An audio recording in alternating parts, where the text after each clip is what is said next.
Petit récapitulatif, je vais essayer de faire pas de la pub, parce que c'est pas mon genre, mais chose que bien souvent je me mets pas en cette position, et pourtant dans la vie, quand je vois quelque chose de juste, j'ai tendance à le dire parce que je le remarque, et que autant je vois les défauts que je vois les qualités. Or, quand je vois les qualités et que je les vois, je suis obligé de les dire comme quand je vois les erreurs. C'est ce qui me permet de pouvoir dire les erreurs parce que je dis aussi les qualités. J'ai bien remarqué une émission intéressante sur Ici et Maintenant avec des extraits de Matrice et des extraits de Fight Club.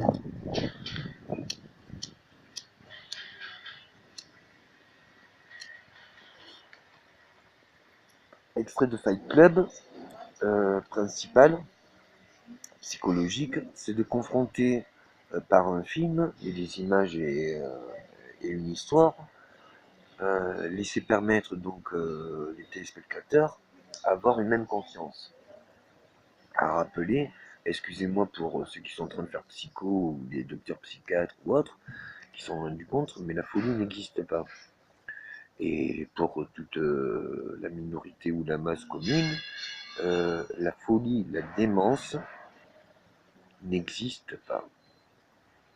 Alors je récapitule, vous aurez vécu le même parcours que quelqu'un qui a une démence, quelqu'un qui est fou, quelqu'un qui a des actions mauvaises.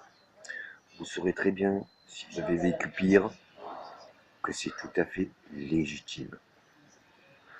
Maintenant, comprendre en quoi c'est légitime quelqu'un qui a des actes de folie ou qui a des actes de démence, c'est déjà une raison que peu de personnes se donnent. Ayant confronté à un sujet commun, la mort, eh bien, les réactions sont très communes. Et échapper à la mort, bien, les réactions sont très communes. Or, échapper à la mort ou être confronté à sa mort, on n'a pas besoin d'y être pour se poser les bonnes questions.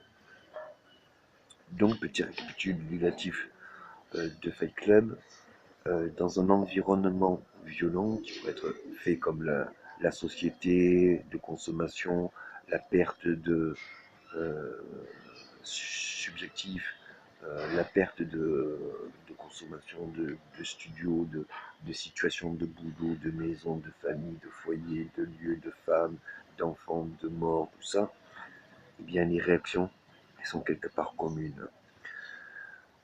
Selon un même parcours, que ce soit pas de la psychologie, mais c'est du mimétisme, selon un même élément, sous la pluie, vous pouvez être tous différents, se croire aux différences. Par contre, se prendre de l'eau sur la gueule, c'est bien commun. Et quand on l'exprime différemment, ben, c'est quand même humide pour tous. Donc il y en a qui l'aiment, il y en a qui n'aiment pas. Euh, le fait réel, c'est que c'est de l'eau, ça mouille. Et maintenant, je vois beaucoup, et je pense que vous êtes d'accord, c'est omniprésent, que ce soit dans les médias, dans la télé, ou même dans notre quotidien, quand on sort de chez nous, quand on voit des gens ou autres, il y a une agression psychologique, une rage telle sur les critiques, sur des, des oppositions, des dualités, comme si les gens donnaient aux autres leur propre dualité. Et il est bien plus facile de se dire je ne suis pas pareil que de dire ben, finalement ouais, on est tout à fait pareil. Là où est le problème, c'est qu'on se rend compte par évolution dans une décennie qu'on peut se diviser de tout et de toute personne. Ben, ça en arrive au même sujet qu'on se rend compte qu'on se unifie de personne et de rien.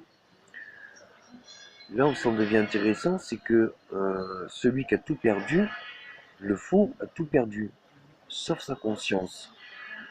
Et souvent, l'homme de raison a toutes les raisons de l'inconscience, de son ignorance.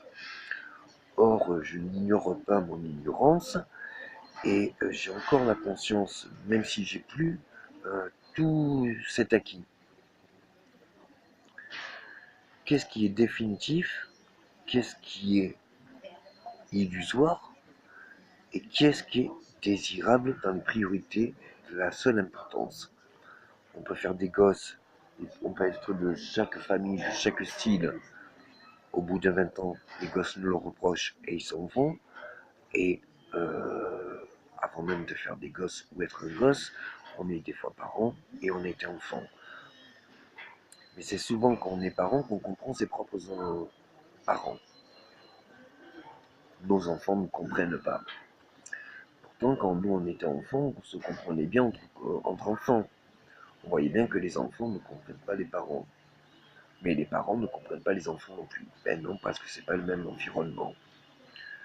La seule chose qu'on peut, pour pas perdre le sujet, c'est que les enfants sont libres de leur choix, de leur pleine conscience.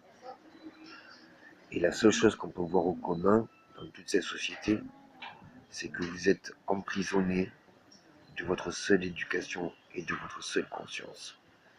Vous en êtes même enchaînés comme des esclaves au même premier je t'aime à un sujet ou à une personne. Tout ce que j'ai fait pendant 5 ans, 7 ans, à travers un téléphone portable ou une tablette, c'est-à-dire à travers pratiquement rien, tout ce que tout le monde a, je ne l'ai pas fait pour l'argent. J'en ai pas gagné un franc. Je ne serais pas dans des vestimentaires ou des niveaux de vie comme ça. Tout cela a été pour vous éveiller. Et ça n'a pas été que pour vous éveiller, c'est que quand moi je l'ai vécu, je me suis bien vu que si je le partageais à autrui, peut-être que ça ferait peut-être plaisir à autrui, ça pourrait les aider, mais surtout que moi ça n'allait rien m'enlever. La question, je me sens souvent critiqué, montré du doigt ici et ça, qu'on me le reproche même.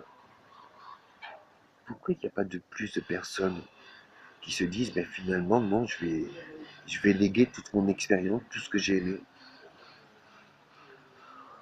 On a tous été à l'école, étudiants, et on a bien vu que voilà, selon un prof tête de con et strict, on n'avait pas envie de travailler les matières.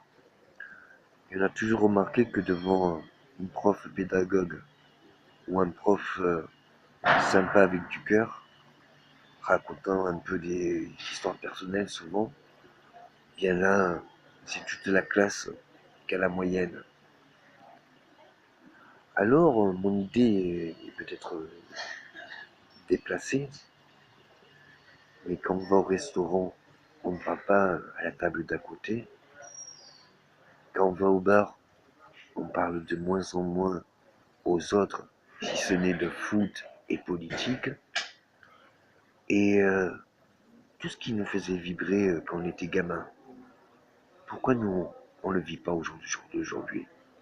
Parce que hier, on nous aurait mis en prison, on aurait creusé un trou, on se serait évadé, et là, on l'aurait pris notre apéro en plein air. Tout le monde, on constate que cette société ne correspond pas. La petite pilule bleue ou la petite pilule rouge. Mais pourquoi sans même prendre la pilule bleue ou la pilule rouge? Pourquoi on accepte déjà ce que consciemment nous dérange? Est-ce qu'on aurait déjà pris les deux pilules avant même qu'on s'en rende compte?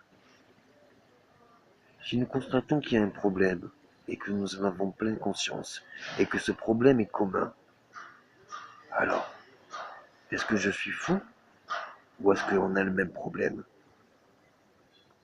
Parce que peut-être que on est tous comme ça, on voit les problèmes, et on accepte que ça continue. Et si on n'accepte pas que ça continue, alors pourquoi ça continue? Il est bien plus facile de oublier un président après son quinquennat, comme de se dire le nouveau, il y a des choses qui vont pas. Ouais, mais alors pourquoi on vote un président?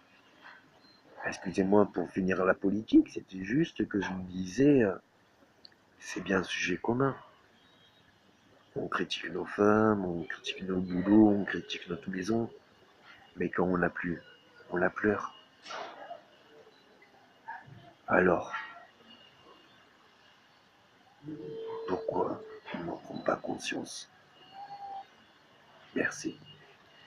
Je pense qu'il n'est pas nécessaire de tout perdre pour se rendre compte qu'il y a des choses qui nous sont chères. Et il y a des choses qu'on aurait dû se battre plus. Et j'espère qu'après ce message, vous allez réaliser ce que vous avez et que ça serait cher de perdre. Et tout ce que vous devez perdre. Parce que vous avez cher à réaliser tout vos bonheurs d'hier. Merci.